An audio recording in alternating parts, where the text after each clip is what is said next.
जय शनिदेव। प्रिय दर्शकों, मैं राजेश जोशी आपका ज्योतिष जागृति केवल सत्य कार्यक्रम में आज फिर से स्वागत करता हूं। प्रिय दर्शकों, जैसा कि आप जानते हैं, इस मंच के माध्यम से मेरी शुरू से कोशिश ये रही है कि रोज़ आपको किसी न किसी गलतफहमी से निकालकर आपको सही शास्त्रों के मुताबिक शिक्षा देकर, ज्ञान देकर, बात बताकर, आपसे बात साझी करके विस्तृत रूप से जानकारी दूं ताकि आपकी बहुत सारी गलतफहमियां दूर हो पाएं। आज प्रिय दर्शकों, ऐसी ही एक गलतफहमी को दूर करने के लिए आज इस मंच के माध्यम से मैं प्रयास करूंगा। जन्म लगन कुंडली में बहुत सारे लोगों को मैंने ये कहते भी सुना है और मैंने ये देखा भी है, ये गलत विचारधारा धारण कर लेते हैं मन में कि चंद्रमा देवता और सूर्य देव को छठे, आठवें और 12वें भाव के स्वामी होने का दोष नहीं लगता है। लेकिन सच्चाई इससे बिल्कुल विपरीत है प्रिय दर्शकों, ऐसा नहीं होता है। अगर चंद्रमा देवता कुंडली में छठे भाव का स्वामी या 8वें भाव का स्वामी या कुंडली में 12वें भाव का स्वामी बन जाएं, तो भी वो छठे और 8वें और 12वें भाव के स्वामी होने की वजह से खराब फल ही देंगे। हाँ, एक विपरीत राज्यों की कुछ कंडीशन में आ जाएं तो वो एक अलग इशू है। लेकिन नॉर्मली जब ग्रह, अब मैं एक एग्जांपल देके समझाता हूं प्रिय दर्शकों। मान लीजिए कुंभ लगन की कुंडली है, लगन में 11 नंबर लिखा है, जहां छठे भाव का स्वामी चंद्रमा देवता बन गए। अब अगर ये बात कह दी जाए कि चंद्रमा देवता को षष्ठेश होने का यानी छठे भाव के स्वामी होने का दोष नहीं लगता है, तो ये बात शास्त्र सम्मत नहीं होगी।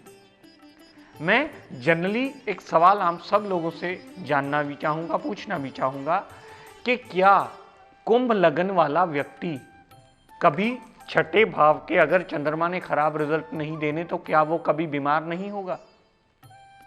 क्या कभी उसका कोर्ट केस लिटिगेशन नहीं हो सकता? क्या वो कभी कर्जे में नहीं आ सकता? आ सकता है प्रिय दर्शकों, क्योंकि चंद्रमा ने उसे छठे भाव के ही रिजल्ट देने हैं। और अगर हम ये गलत धारणा मन में बना लेते हैं कि चंद्रमा छठे, 8वें, 12वें के भाव का स्वामी होने के बाद वो दूषित नहीं होगा, तो यहां हमारी सबसे बड़ी भूल होगी।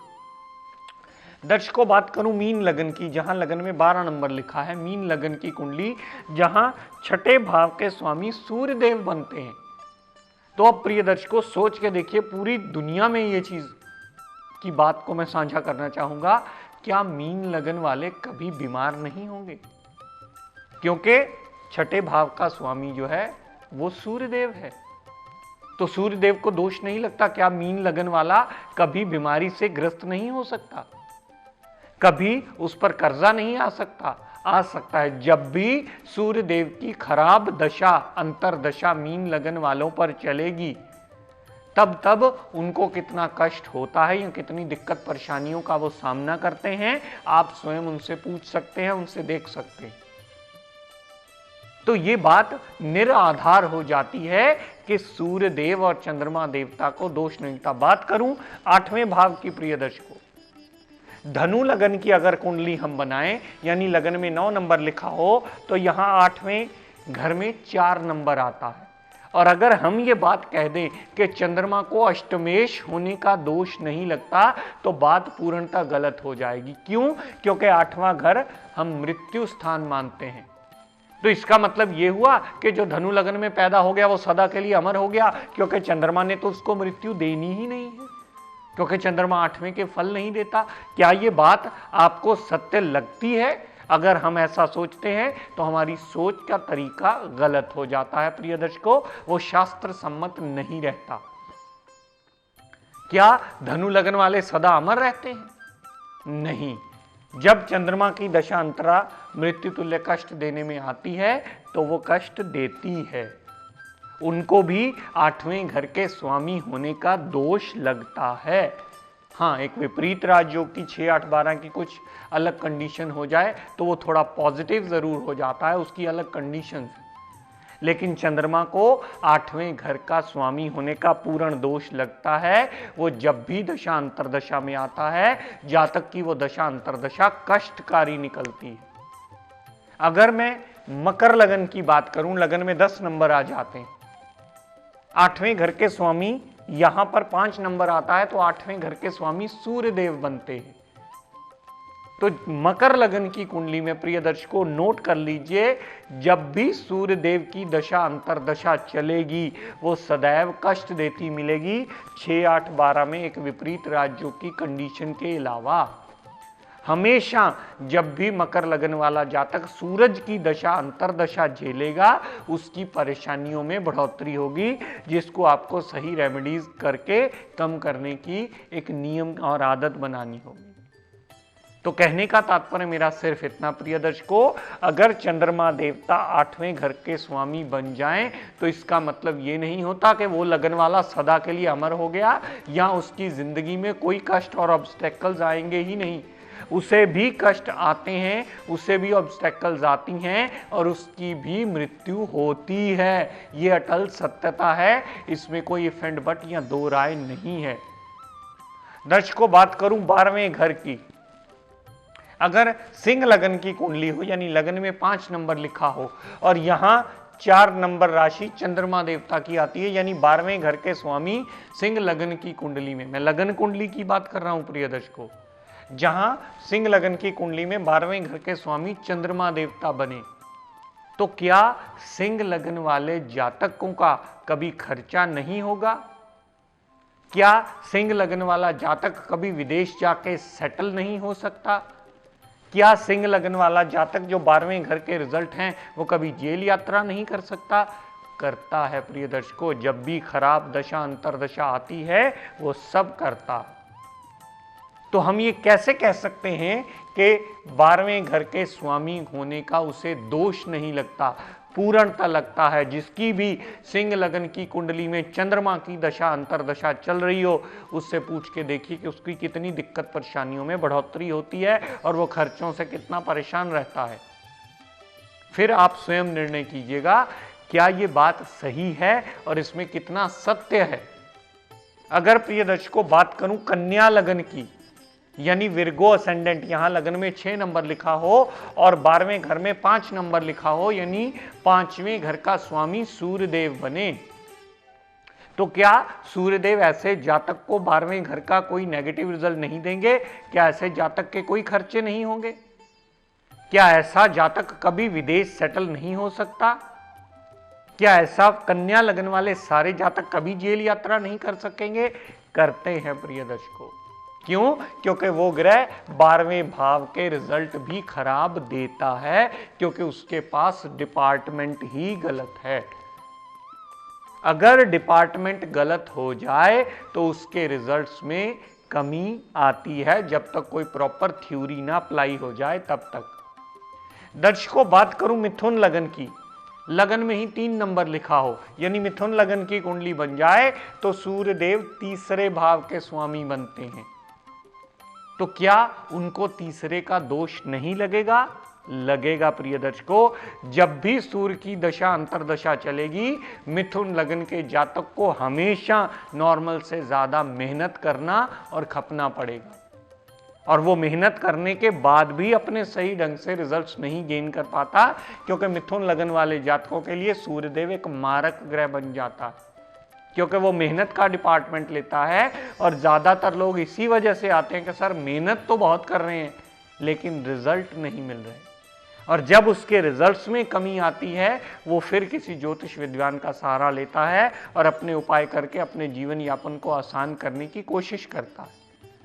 प्रिय दर्शकों बात करूं वृषभ लगन यानी टॉरस लगन की, अगर लगन में 2 नंबर लिखा हो तो तीसरे घर के मालिक बन जाते हैं चंद्रमा देवता।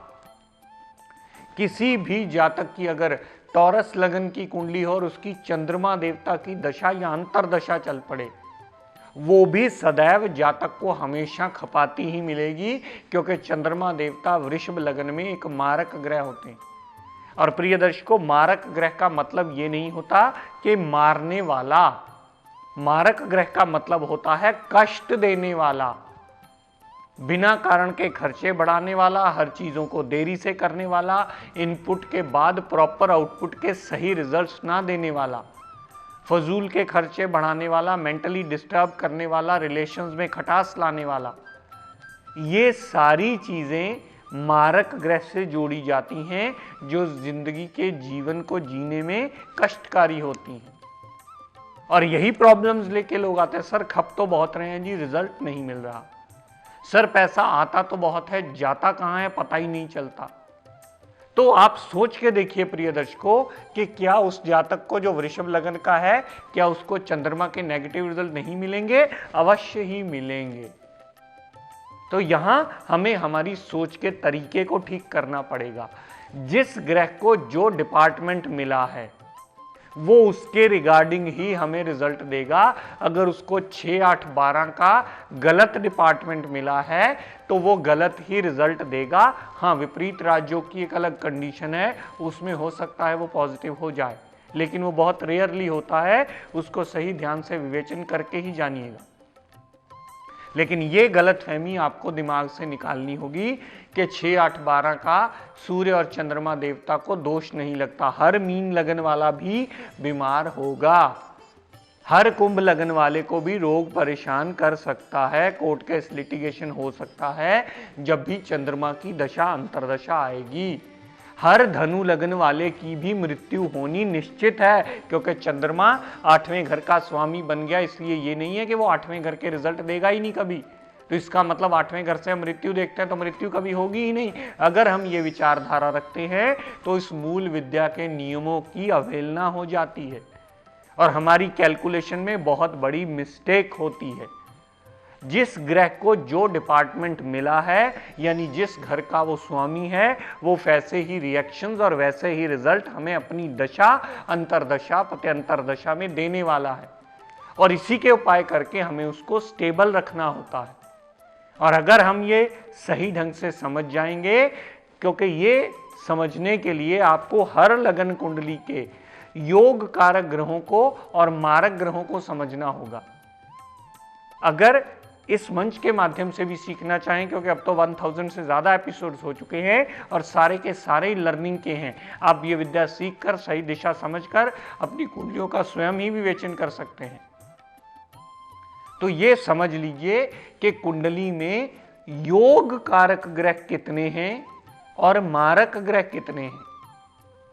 उसके बाद ये समझिए कि कौन कौन सा ग्रह किस किस प्लेसमेंट में आकर आपको कितने अंश लेकर बैठा है जो कि अच्छा फल देने में सक्षम है। क्योंकि मैं बहुत सारे एपिसोड्स में डिग्री वाइज बलाबल का बहुत ज़्यादा जिक्र करता हूं और मुझे खुशी होती है जब लोग कॉल करके बताते हैं कि सर ये बात मुझे समझ में आ गई, क्योंकि हर ग्रह के जो रिजल्ट होंगे उसकी डिग्री वाइज क्षमता से ही जुड़े होंगे। अगर मारक ग्रह की डिग्री कम होती है तो वो कुंडली के लिए शुभ माना जाता है। अगर कारक यानी योग कारक ग्रह की डिग्री वाइज बलाबल में कमी आती है तो कुंडली में उसकी शुभता में कमी आती है, क्योंकि योग कारक ग्रह का कमजोर होना अशुभ माना जाता है। मारक ग्रह का कमजोर होना कुंडली के लिए अच्छा और योग कारक ग्रह का कमजोर होना कुंडली के लिए बुरा माना जाता है, कुंडली को वो कमजोर करता है। तो प्रिय दर्शकों, आपको जाता जाता ये भी बता दूं कि आजकल हमारी सीडीज नहीं आती हैं, हमने सारे एपिसोड्स इस मंच के माध्यम से YouTube पर ही डाल दिए हैं। आप YouTube पर ही सारे एपिसोड्स देखकर इस शिक्षा को सही ढंग से ग्रहण कर सकते हैं। तो प्रिय दर्शकों, आज अपनी वाणी को यहीं विराम देता हुआ हम सब के लिए शनिदेव से ये मंगल कामना करता हुआ कि हे शनिदेव, हम सब पर अपनी कृपा दृष्टि, दया दृष्टि सदा बनाए रखें। जय शनिदेव।